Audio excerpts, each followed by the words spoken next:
జగన్ ఉత్తరాంధ్ర ద్రోహి మాజీ మంత్రి నారా లోకేష్. ముఖ్యమంత్రి వైఎస్ జగన్ ఉత్తరాంధ్ర ద్రోహిని. విశాఖపట్నంలో భూ కబ్జాలకు పాల్పడి ఉత్తరాంధ్రను అభివృద్ధి చేయకుండా మాయమాటలతో కాలయాపన చేశారని మాజీ మంత్రి నారా లోకేష్ ధ్వజమెత్తారు. ఉత్తరాంధ్రలో శంకరావం కార్యక్రమంలో భాగంగా నారా లోకేష్ మాట్లాడుతూ జగన్ బీసీలను, దళితులను, అన్ని వర్గాల వారిని ఒక్క ఛాన్స్ అని మాయమాటలు చెప్పి మోసం చేశారని నారా లోకేష్ ఆవేదన వ్యక్తం చేశారు. పోరాటాలకి మారు పేరు శ్రీకాకుళం జిల్లా.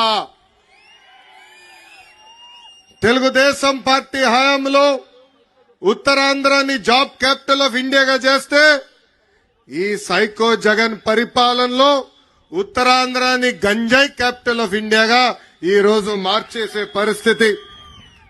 ఈ రోజు జగన్ సభ చూస్తుంటే నాకు కొంచెం నవ్వు వస్తుందండి. పదే పదే సిద్ధం సిద్ధం సిద్ధం అంటాడు. దేనికయ్యా సిద్ధం? జైలుకి వెళ్లేదానికి సిద్ధం, జైలుకు పంపించేదానికి మీరు సిద్ధమా అని ప్రజలందరూ నేను అడుగుతున్నా. బీసీ బిడ్డ అమర్నాథ్ గౌడ్ లాంటి అనేక మంది చంపేదానికి మీరు సిద్ధమా అని ఈ జగన్ నేను ప్రశ్నిస్తున్నా. ఒక దళిత గలం డాక్టర్ సుధాకర్ లాంటి అనేక దళితులు చంపేదానికి మీరు సిద్ధమని ఈ సభాముఖంగా ప్రశ్నిస్తున్నా. మైనారిటీ బాలిక మిస్బాని ఎలా చంపారో అలా మైనారిటీలు చంపేదానికి మీరు సిద్ధమా అని ఈ సభాముఖంగా సైకో జగన్ నేను ప్రశ్నిస్తున్నా.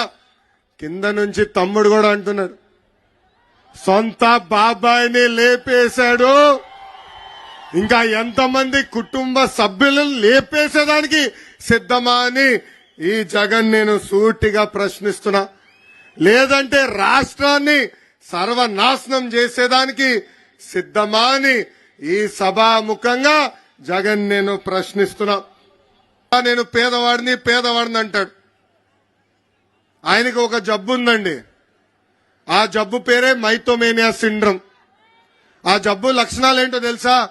ఉంది లేనట్టు